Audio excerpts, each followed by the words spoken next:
بسم اللہ الرحمن الرحیم الحمد للہ رب العالمین والصلاة والسلام علی سید الانبیاء والمرسلین حضرت سیدنا ابو ہریرہ رضی اللہ تعالی عنہ سے روایت ہے کہ رسول اللہ صلی اللہ تعالی علیہ وآلہ وسلم نے ارشاد فرمایا کہ جب تم میں سے کسی شخص کا خادم اس کے لیے کھانا تیار کر کے لائے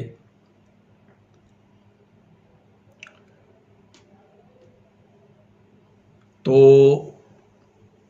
اسے چاہیے کہ وہ اسے اپنے ساتھ بٹھا کر کے کھانا کھلائے، اور اگر اپنے ساتھ نہیں بٹھا سکتا تو کم از کم 1 یا 2 لقمے کھانا اس میں سے ضرور اس کو کھلا دے، کیونکہ اس نے پکاتے وقت اس کی گرمی اور تیاری کی مشقت برداشت کی ہے۔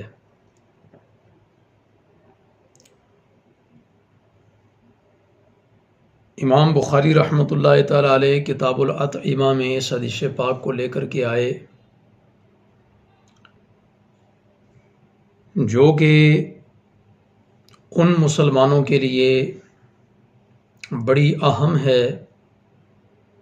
جن کو اللہ رب العزت نے وسعتیں عطا فرما رکھی ہیں، اور ان کے گھروں میں ان کے کھانے پکانے کے لیے خدام موجود ہوتے ہیں یا خادمائیں موجود ہوتی ہیں، اور وہ ان کے لیے کھانا تیار کرتی ہیں۔ تو ایسے لوگوں کے لیے حکم ہے کہ وہ اپنے اس خادم کو اپنے ساتھ بٹھا کر کے کھانا کھلائیں۔ اگر ساتھ نہیں بٹھا سکتے تو کم از کم اس کھانے میں سے اس کا حصہ ضرور رکھ دیں، اس کھانے میں سے چند لقمے ہی اس کو ضرور کھلا دیں، کیونکہ اس نے کھانا تیار کرنے میں مشقت برداشت کی ہے، گرمی برداشت کی ہے۔ اس حدیث مبارکہ میں جو رسول اللہ صلی اللہ تعالی علیہ وآلہ وسلم امت کے آسودہ حال لوگوں کی تربیت فرما رہے ہیں، اگر دیکھا جائے تو اس میں بہت سارے فوائد بھی ہیں اور بڑے بڑے نقصانات سے انسان بچ بھی سکتا ہے۔ سب سے پہلی بات تو یہ کہ اس ملازم کی جو آپ کے لیے کھانا تیار کرتا ہے اس کی دلجوئی ہے، اس کی حوصلہ افزائی ہے، اور دلجوئی کرنا اور حوصلہ افزائی کرنا یہ اپنے اندر بہت بڑی نیکیاں ہیں اگر انسان ان کو سمجھے تو۔ اور ساتھ ہی ساتھ جو اہم بات ہے وہ یہ کہ یہ اس لیے بھی ضروری ہے کہ کہیں ان کا دل نہ ٹوٹ جائے یا آپ کی طرف سے ان کو حقیر نہ سمجھا جائے، کیونکہ اگر آپ ان کو حقارت کی نظر سے دیکھتے ہیں یا ان کا دل توڑتے ہیں تو ان کے دلوں کے اندر حسد کے جذبات پیدا ہو سکتے ہیں، بغض کے جذبات پیدا ہو سکتے ہیں، اور اسی طرح کدورت اور خیانت ان کے دلوں کے اندر اس کے جذبات ابھر سکتے ہیں، اور پھر اس کے نتائج کیا ہوں گے۔ چند ماہ پہلے ایک ویڈیو سوشل میڈیا پر وائرل ہوئی تھی انڈیا کے کسی علاقے کی، کہ جس میں ان کے گھر کی کھانا پکانے والی جو خاتون تھی وہ اپنا ہی پیشاب اس کھانے کے اندر ملا کے ان لوگوں کو کھلا رہی تھی، اور جب اس سے پوچھا گیا کہ ایسا کیوں ہے تو اس نے بتایا کہ اس کے جو گھر والے تھے، جو اہل خانہ تھے، جن کے ہاں وہ کام کرتی تھی، وہ اس کے ساتھ اچھا سلوک نہیں کرتے تھے۔ تو قربان جائیں رسول اللہ صلی اللہ تعالی علیہ وآلہ وسلم پر کہ آپ نے کتنی گہری بنیادوں پر امت مسلمہ کی تربیت فرمائی، کہ آپ کے ساتھ آپ کے گھر میں جو آپ کے ملازمین ہیں، آپ کے جو خدام ہیں، جو خادمائیں ہیں، جو آپ کے کام کرنے والے، جو آپ کے نوکر ہیں، اگر آپ ان کو حقیر سمجھیں گے اگر آپ ان کے دل توڑیں گے، اگر آپ ان کو حقارت کی نظر سے دیکھیں گے تو پھر کیا ہوگا؟ پھر ان کے دلوں کے اندر آپ کے لیے حسد پیدا ہوگا، ان کے دلوں کے اندر آپ کے لیے بغض پیدا ہوگا، ان کے دلوں کے اندر آپ کے لیے کدورت اور نفرت پیدا ہوگی، اور پھر اس کے نتائج آپ کو ہی بھگتنا ہوں گے، اس کے نتائج آپ کو ہی اٹھانا پڑیں گے، کیونکہ وہ جو بھی کریں گے پھر آپ کا ہی نقصان کریں گے۔ اگر مالی اعتبار سے نقصان کر رہے ہیں تو بھی آپ کا ہوگا، اگر اشیاء کے حوالے سے نقصان کر رہے ہیں تو وہ بھی آپ کا نقصان ہوگا، اور اگر چیزوں کے اندر کچھ ملاوٹ کر کے آپ کو کھلا دیتے ہیں تو بھی آپ کا نقصان ہوگا، اور اگر آپ ان کے ساتھ حسن سلوک کرتے ہیں، اگر آپ ان کے ساتھ اچھا برتاؤ کرتے ہیں، اگر آپ ان کو اپنے ساتھ باقاعدہ نہیں بٹھا سکتے تو کم از کم تھوڑا بہت ان کو اپنے ساتھ بٹھا کر کے ضرور کھلا دیں، ایک دو لقمے ضرور کھلا دیں، جس سے ان کی دلجوئی بھی ہو جائے، ان کی حوصلہ افزائی بھی ہو جائے، ان کے ساتھ حسن سلوک بھی ہو جائے، اور اس طرح پھر آپ نیکیاں بھی کما سکتے ہیں اور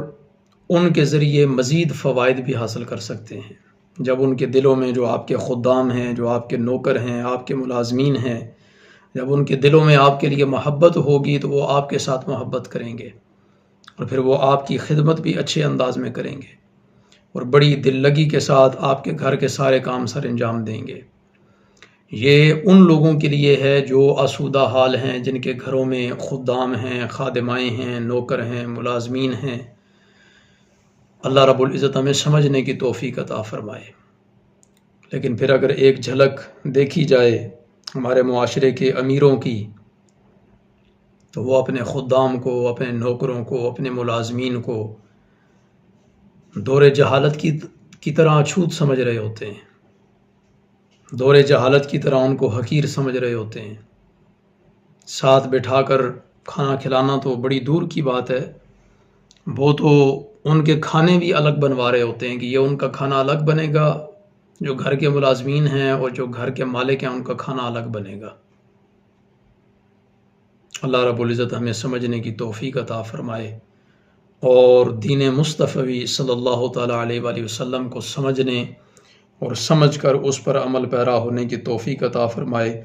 اگر اللہ رب العزت نے آپ کو عطا فرما رکھا ہے اور آپ کے گھروں میں، آپ کے ارد گرد آپ کے نوکر چاکر ہیں، آپ کے ملازمین ہیں، آپ کے خدام ہیں، خادمائیں ہیں، تو پھر آپ ان کی حوصلہ افزائی کریں، آپ ان کی دلجوئی کریں، انہیں اپنے ساتھ بٹھا کر کھلائیں۔ بلکہ جو غلاموں والی حدیث ہے، یہ تو وہ لوگ ہیں جو ملازمت پہ آپ کے ساتھ کام کرتے ہیں، آپ کے ساتھ رہ رہے ہیں، یعنی جو نوکری کر رہے ہیں یہ غلام بھی نہیں ہیں آپ کے، یہ آپ کے غلام نہیں ہیں، ہرگز یہ آپ کے غلام نہیں ہیں۔ تو جو حقیقت میں غلام ہوا کرتے تھے ان کے بارے میں بھی رسول اللہ صلی اللہ تعالیٰ علیہ وآلہ وسلم کی باقاعدہ حدیث پاک موجود ہے کہ جو خود کھاؤ وہ ان کو کھلاؤ، جو خود پہنو وہ ان کو پہناؤ۔ اب ان کے لیے بھی یہ حکم ہے، تو پھر یہ لوگ جو آزاد ہیں، جن کو ان کی ماؤں نے آزاد جنا ہے، اور آپ کے ہاں یہ ملازمت کرتے ہیں اور اس کی یہ تنخواہ لے رہے ہیں، تو ان کے ساتھ حسن سلوک کر کے آپ لوگوں کا کچھ نہیں جائے گا، بلکہ آپ کا ہی فائدہ ہوگا، اور حضور نبی رحمت علیہ الصلوۃ والسلام کی بات ماننے کا جو الگ اجر و ثواب ہوگا اس کا آپ اندازہ نہیں کر سکتے۔ اللہ اکبر کبیرہ۔ اللہ رب العزت ہمیں سمجھنے کی توفیق عطا فرمائے۔ اور پھر ایک اور حدیث پاک کہ جس میں رسول اللہ صلی اللہ تعالیٰ علیہ وآلہ وسلم نے یہ ارشاد فرمایا، جس کا مفہوم یہ ہے کہ یہ جو لوگ تمہارے ماتحت ہیں، یہ ایک اللہ کا نظام ہے کہ اللہ نے کچھ لوگوں کو آسودہ حال بنا دیا،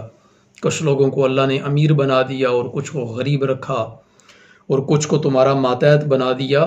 حضور نے فرمایا یہ تمہارے بھائی ہی ہیں، جن کو تمہارا ماتحت کیا ہے، یہ تمہارے کوئی غلام یا نوکر یا اچھوت طبقہ نہیں ہو گیا کہ اب ان کے ساتھ نفرت کی جائے، ان کو برا سمجھا جائے، ان کو اپنے ساتھ بٹھانا حقیر سمجھا جائے، ان کو حقارت کی نظر سے دیکھا جائے۔ حضور نے فرمایا یہ رب کا نظام ہے، اللہ رب العزت نے کسی کو زیادہ عطا فرمایا، کسی کو تمہارا ماتحت کر دیا، تو اب جو تمہارے ماتحت ہیں یہ تمہارے بھائی ہی ہیں۔ اللہ رب العزت ہمیں سمجھنے کی توفیق عطا فرمائے اور عمل کرنے کی توفیق عطا فرمائے۔ وآخر دعوانا الحمد للہ رب العالمین۔